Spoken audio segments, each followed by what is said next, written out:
Hey, what it do, sports world? It's me again. The Winner Circle podcast with me, Ray Diggs, is here, y'all. Where passion meets performance and champions are made. I'm your host, Ray Diggs, bringing you the energy, the insight, and the mindset from across the world of sports. From the locker rooms to the big stage, this is where the real ones talk and legends rise, and the motto stays the same. Winners will always win. The Winner Circle podcast with me, Ray Diggs. We are here and we ain't going nowhere. Make sure y'all tune in because we're about to go live now. Peace.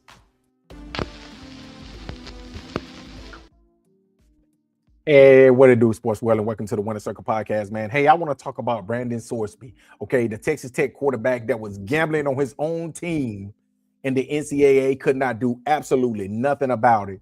Because why? Because politics stepped in. A judge in Lubbock County, Texas, man, we're back talking about Texas again and judges. But a judge in Lubbock County, Texas stepped in and said that Brandon Sorsby will be allowed to play next season. And now the NCAA is going crazy because they have absolutely no power. But babe, before I get started, man, make sure y'all hit the like button, the subscribe button, and also the share button. And make sure y'all give me your feedback on what you all think about this segment. But right now, today, we're talking about one of the biggest stories in college football, and maybe one of the most important cases we've seen in years, honestly. Texas Tech quarterback Brandon Sorsby. For those that haven't been following, Sorsby admitted some bets while on a college athlete, including bets involving his own team. Did y'all know that Brandon Sorsby has bet on every school that he's been at? He was at Indiana, he betted on them. He was at Cincinnati, he betted on them. And even when he came to Texas Tech, he was still betting on them. Now, Sorsby admitted to doing this, including bets involving his own team. The NCAA ruled him ineligible, but a Texas judge recently granted him a temporary injunction, allowing him to play in 2026 while the legal battle continues. The NCAA has appealed the ruling. Now, do y'all know that the NCAA appealed this ruling? Do y'all not know that this right here is going to drag out for the whole season? And by the time this man go to court, it's going to be probably January, February, March of next year, maybe even April, maybe even before the NFL draft, before he goes to court next year. So that's going to be after the college football season. So what the NCAA is trying to do is they're trying to force them to push this to the front of the line because they want to get Brandon Sorsby ineligible. Do I think that Brandon Sorsby should play? Hell no, he should not play. He should not play college football ever again. And I'm going to explain to you why. Y'all remember when Calvin Ridley was suspended in the NFL for gambling? This man right here was suspended for gambling. Guess how much he was gambling with? That man was gambling with $5,000. Brandon Sorsby has spent roughly $90,000 in gambling. And you're going to tell me. And then now we got Ken Paxton, who is a law official in Texas. He comes out today and say that if the NCAA or if Texas, if the Big 12 try to punish him, that they will take legal actions. What in the fuck do a lawmaker need? Is so pressed about getting a player eligible to play college football. What the hell is going on in the state of Texas? You got Texas Tech donors. They're just paying limited money to get players to come and play for them. And then now they're blankly saying that you will not suspend Brandon Sorsby, even though he broke the rules, even though he broke the golden rule, which is betting on your own team, and you all can't do nothing about it. And y'all are wondering why Nick Saban is going up here to Congress, crying to Congress, telling Congress that they need something in place because the college football right now is the Wild Wild West. You can absolutely do anything. And I'm going to tell y'all what this is doing. This is the integrity of the game. For the people that don't know shit about integrity, that's what this right here is. It's the integrity of the game. When you don't have integrity in the game, what do you got? And that is exactly what Texas Tech is. Texas Tech cares more about trying to win a national championship, the Big 12, over integrity. And they are showing their true colors every day now. They are telling the NCAA, they're telling the Big 12, you will not punish us. I want to see what the Big 12 is going to do. I hope the Big 12 say, you know what we're going to do then? We're going to take this shit to the top. We're going to fight this right here till we can't fight it no more. That's what I'm hoping that the Big 12 does. Because if you allow Brandon Sorsby to play college football, honestly, I think it's unfair. And I think you're setting a very dangerous, you're setting a very dangerous thing to where players are gonna say, well, Brandon Sorsby got away with it. Y'all know how kids work. Y'all know what kids do. When kids get in trouble, what's the first thing they do? Well, you let him got away with it. And that's exactly what a situation that we're going to be in right now if they allow Brandon Sorsby to play college football next season. We cannot let him play. And I see teams, they're bluffing. They're saying that they're not going to play them. But I want to see a team that actually goes through with it. Say, you know what? We'll rather forfeit all of our games for the rest of the – we'll rather forfeit all of our games for a whole season than play against Texas Tech with an ineligible quarterback because he's betting on games. But I'm going to tell y'all why they allowed him to play. The college football, the judge that allowed him to play pretty much blamed everybody except Brandon Sorsby. He said that if we allow Brandon Sorsby, what? Hold on.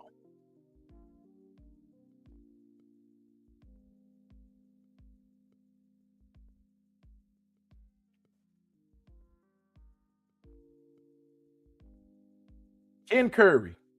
He said Sorsby has demonstrated that he will suffer a probable, imminent, and imperishable injury if the court does not issue this temporary injunction, because he will be unable to participate as a member of the Texas Tech University in 2026. The judge ordered the NCAA the judge then ordered that the NCAA could not stop Sorsby from practicing, playing, or otherwise participating on Texas Tech football team for the 2026 season. That is exactly what this judge said. This judge said that y'all will hurt his career if you all suspend him. Let me ask y'all this question. If you get a DUI, is that not supposed to hurt your career? Now, Brandon Sorsby went to a 30-day inpatient rehabilitation center for gambling. Let me ask y'all a question. It takes you 30 days. It takes you longer than 30 days to stop eating pork. What the fuck make you think it's going to take you 30 days to stop one of the hardest? I'm going to tell y'all, do y'all not know how hard it is to stop gambling? Do y'all know gambling and drugs go hand in hand? I'm not saying that drugs they're right there together, but they damn near in the same neighborhood. It takes people so long to get over a gambling addiction. You don't get over a gambling addiction in 30 days. You get over gambling addiction over a period of time, years. No lie. You get over gambling addiction over a period of time, like years. And you're going to tell me that he goes to 30-day inpatient and now he don't gamble anymore? If you believe that, I got a bridge I want to sell you. But the judge did, and they said one important point. The judge did not overturn the NCAA finding that Sorsby violated gambling rules. He simply ruled that Sorsby can play while the case works way through court. The NCAA has already appealed the decision. Listen, y'all, if a player is betting on their own team, you should not be playing those sports. Man, think about Pete Rose. Pete Rose he was forever. They did not lift this ban until he died.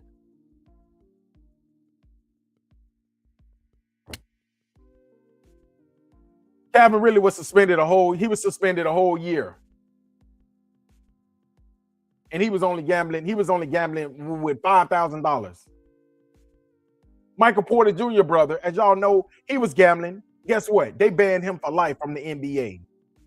And you're going to tell me that a player in college that was gambling on his own team at 3 different universities cannot be held accountable? If I'm players, I'm already making bets. Because guess what? If you're not going to hold him accountable, it ain't no damn way you're about to hold me accountable.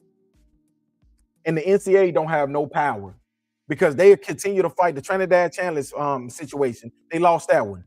The West Virginia basketball player, they lost that one. And then now they lost this one. The players are just looking at the NCAA, laughing at them, thinking to themselves like, y'all don't have no power. Y'all cannot do not one thing to us. We run you all, and that's exactly what it's looking like right now. It's looking like the players, they runs everybody. They runs the league right now. And honestly, it said this is about the NCAA still having any authority. If the courts continue overturning eligibility rules, then what power does the NCAA really have? Other conferences and athletic directors are already expressing concerns, and some schools have reportedly discussed whether or even they want to compete against Texas Tech if Sorsby is allowed to play. I think that they have to go through with this. I feel like I wouldn't give a fan what Ken Paxton says. If we're playing Texas Tech, we're not going out there on the field. They can have that win. And I bet you any kind of money, they're not going to take those wins. What they're going to do is they're going to have to make a decision. But if all these teams do this together, like the players are going to have to stick together and say, you know what, we're not playing. The coach is going to say, we're not playing. We're not playing Texas Tech. No, you can have your money back. We good. And I bet you any kind of money, if a team start doing that, then they're going to have to figure something out. They're going to have to possibly say, you know what, we might have to set Brandon Sorsby because he broke the rules. He broke the golden rule, integrity. He have no integrity for the game if he's betting on his own team. So how in the hell do y'all think that he's going to continue after 30 days that he is gambling free, gambling free? Like drug free, he gambling free. It's not possible. But at some point, Congress is going to have to step in and create a national framework for college athletes because right now, NIL, transfer portal, and gambling, never thought I would say that, gambling has created issues in the system that seem to change every week. My question is this. It's simple. If gambling on your own team isn't enough to keep you off the field, then where exactly are the lines being drawn? If you can gamble on your own team, I feel like you can do anything. Right now, college football is in an uproar. Right now, college football is something that, people that know me know I love college football. Love college football more than I love any other sport. College football, I love college football, college basketball more than I love any other sport. College games are way better than the NFL games and the NBA games. It's just better. The crowd is better. The fans are better. But if you're allowed to bet on teams, because honestly, I always think that Vegas and FanDuel and all these places are allowing them to bet. And I'm going to give y'all an example. I remember one time I bet. I hate talking about it. I was betting on Pritchard. I said that Pritchard would have 21. That's points, rebounds, and assists. Pritchard had 18 at the half. He had 18 at the half. I think he had 15 points. And I think he had 2 rebounds and assists, or he had assists and a rebound. Did y'all not know, bro, that Pritchard did not record no stats in the second half? Pritchard didn't even have a fucking rebound or assist. He did not score not 1 point. The Boston Celtics played a close game, and they did not even play Pritchard in the last minutes of the game. If I would have hit that right there, I would have hit for like $5,000. So I always thought that these players are betting on themselves. I always thought it. And that right there makes us believe it. If Brandon Sorsby was betting this much on his team, and think about how dangerous that is. If you can bet on your own team, you're saying, just think about it. I'm in the meetings, so I know what the game plan is going to be. Say like, I know for a fact that we don't have a good offense, so I'm just thinking to myself like, shit, I know we're going to run the ball. This is a pretty good defensive line. I'm going to go with 14, under 14 for the first half or for the first quarter. Think about how simple that is for him, because he's in the meetings with all of these teams. And I'm going to be honest, Brandon Sorsby, sometime during the season, last season, he made some questionable plays to make you think he possibly was betting on himself at that time. But You got some judge in Texas, Ken Curry. Ken Curry sound like he be some bullshit. Really, he sound like he be on some bullshit. But Ken Curry said that it's okay. You're good. You can bet on your own team. And they allow him to play. But y'all let me know what y'all think. I'm not gonna drag this thing on. I'm hurt. I hate it that college football is even going through this because college football is one of the best sports in the world. And we got to deal with players betting on their own team, betting on themselves. If it was me, I wouldn't even put bets on college football no more because I feel like if he's doing it, then it's probably a lot of people that's doing it. But that's just my opinion, man. Y'all let me know what y'all think. And thank y'all again for listening to the Winner Circle podcast. Me, Ray Diggs. Hey, we'll be back, man. Also, man, make sure y'all go over there to my partners over there at C-Arc Sports, man. The partners, C-Arc. Okay, y'all know how to spell that, right? C-S-E-A, Art, as in Arkansas, Sports. Okay, go over there, man. They do a great job over there with their editing. They do a great job over there with their videos. Y'all know high school football is getting ready to come up, man. We did a hell of a podcast last week. Who we think is going to be Zone 8 best player this season. I went with Charles Mooney Jr. I think that he's a hell of a player. I think that he's going to be a dynamic player for the Hamburg Lions next season. But hey, man, make sure y'all go over there. And like I said before, go over there, like, subscribe, and share their page. Let's be careful with this. Also, let's be careful with this. The podcast. Make sure y'all go over there, like his page as well. Shout out to the fellas, man. B. Shout out to Jigsaw, Coach T, all the fellas over there. Over there at C-Arc Sports. Like I said, man, they do a hell of a job over there. They do a great job with the kids. So make sure y'all continue to support them. Continue to just bless them, man. Allow them to come and interview your kids, man. Because like I said, this right here can also make your kids better when it comes down to interviews, and they won't get on there and be like, It can also make them better, man. It can make them better when it comes down to interviews. They'll show them how to do interviews. And there's a lot of things that they can help you with. So make sure y'all just continue to support these young brothers over there at C-Arc Sports. And also, let's be careful with this. But hey, thank y'all again for listening to the Winner Circle podcast. Me, Ray Diggs. Until next time, man, y'all have a great, great, great Thursday night, man. Peace.